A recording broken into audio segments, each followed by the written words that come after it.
Sorry about getting cut off there, guys, with that last video. It's limited to a 15-minute time limit.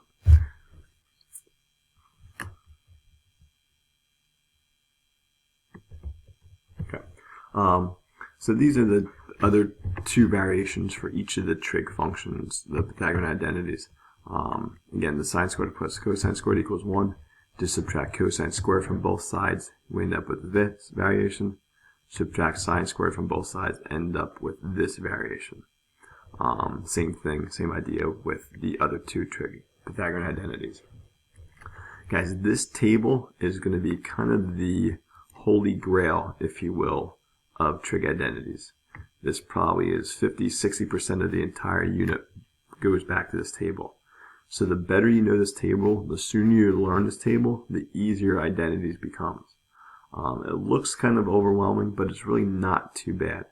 Really, if you just know the left-hand column, these 8 identities, then the others are just variations, algebraic variations of those. Honestly, you probably know these 6 already. Tangent and cotangent are reciprocals, sine and cosecant are reciprocals, secant and cosine are reciprocals. So you know those already. They're already familiar to you. A little bit of algebra, and you get these 3 reciprocal identities. The ratio identities, sine over cosine equals tangent, cosine over sine equals cotangent.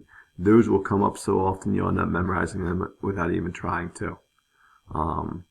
Then probably the newest ones, sine squared plus cosine squared equals 1, 1 plus tangent squared equals secant squared, and cotangent squared plus 1 equals cosecant squared. These are newer. The sine squared plus cosine squared equals 1 comes up a lot. You'll remember that one. And then the others are just variations, algebraic variations of those. As you go forward in your math classes, I know from teaching AP Calculus and Pre-Calc, these trig identities do come up. So we're going to do a lot more with these identities in this class, but this table basically comes up all the time in calculus. Just simplifying some things with trig and calculus requires the use of some of these identities. So, again, having this table completed, take your time, finish that table, make sure it looks like this. That way, when we're referring to the table, we all have the same thing that we're referring to. So I'm going to go through, finish the Identities Day 1 notes, go over a couple things there, and then get you started on the homework, and that'll be it then. And we'll pick up with this stuff when I see you tomorrow. So going back to the Day 1 notes. Again, we said we're going to fill out that table. That's essentially what we've done.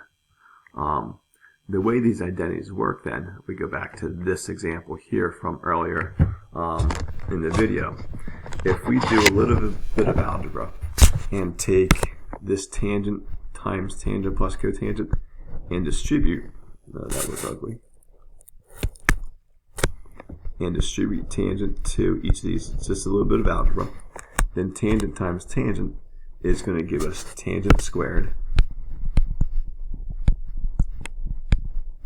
plus tangent times cotangent is just tangent times cotangent. Now if we go to the table of value, the table of trig identities, we know tangent times cotangent is on that table.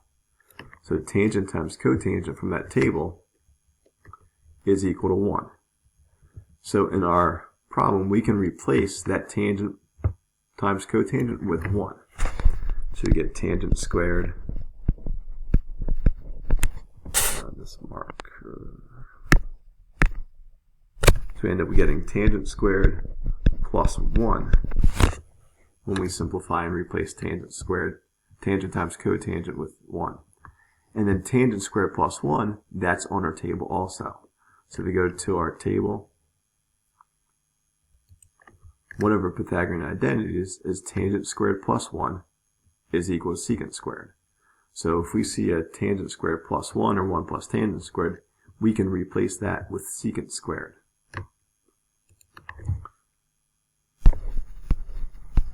So tangent squared plus 1 is secant squared. Secant squared theta. And now the two sides are identical, and we've essentially proven that identity. We've proved that tangent times tangent plus cotangent is equal to secant squared by getting the left-hand side to be equal to the right-hand side. So the steps are just one step of algebra, distributing, and then the next step was replacing this with 1 from the table. So that was from the table. And then replacing tangent squared plus 1 with secant squared from the table. So one step of algebra, 2 steps from the table, and we're done. So we're just going to practice with a little bit of these. It'll get a little bit easier as we move on because all our identities will be equal to something. As we're practicing today, we're not going to have an ending spot for it to be equal to. So what I mean by that is once we simplify this to secant squared, we know we're done because the two sides are equal. What we're going to practice with today is just working with some of those algebra and those identities and just simplifying these. So simplifying to a reasonable degree, again, we're not sure exactly how far to go because we don't have a stopping point, but you'll kind of, I think, get an idea of where to go with these. So we'll go through these together, and then that'll be it for today. So the first one, we have 1 minus sine times 1 plus sine. Let's FOIL and see what happens. So we'll FOIL those together. Our first give us 1. Outsides give us plus sine. Insides give us minus sine. And our last give us minus sine squared. So the plus sign and the minus sign, they cancel, and we're left with 1 minus sine squared.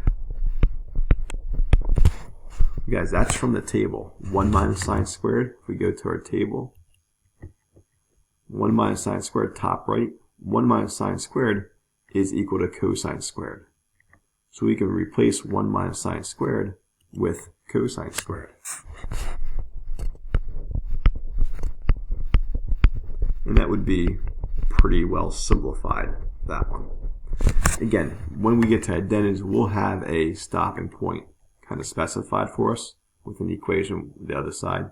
Here we don't have a stopping point specified, so we'll simplify as much as we can and stop there. Tangent times tangent plus cotangent. This is actually one that we just did up here. Tangent times tangent plus cotangent. We're going to simplify that to secant squared. Again, same process. We'll distribute the tangent to both. So we have tangent squared plus tangent times cotangent. Again, just from doing a little bit of FOIL or distributing. And then tangent times cotangent. Let's do that. Tangent times cotangent is equal to just 1. So we're going to replace that with 1. And then tangent squared plus 1 is from the table secant squared.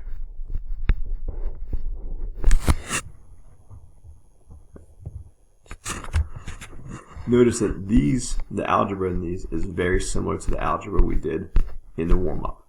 Some foiling, some distributing. Notice the next example is going to be just like number 3, where we had a common denominator to add the two fractions together. So if we have sine over cosine plus cosine over sine, we could change sine over cosine into tangent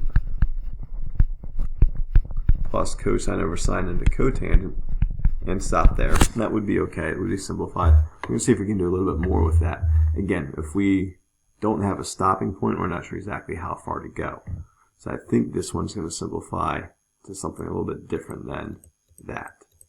So we're going to find a common denominator and put the two fractions together. So our common denominator is going to be sine times cosine. So multiply this one top and bottom by sine, this one top and bottom by cosine. And when we do that, we end up with sine squared over sine cosine plus cosine squared over sine cosine.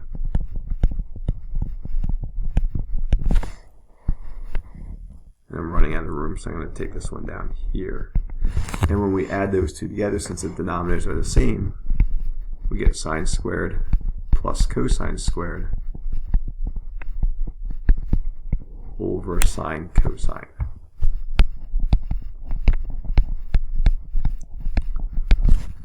So just a little bit of algebra to start. Sine squared plus cosine squared, that's on the table. Top left, sine squared plus cosine squared is equal to 1. So we can replace that sine squared plus cosine squared with 1 and end up with 1 over sine times cosine. So you could stop there. You could think of that as 1 over sine times 1 over cosine, and 1 over sine from the table is cosecant,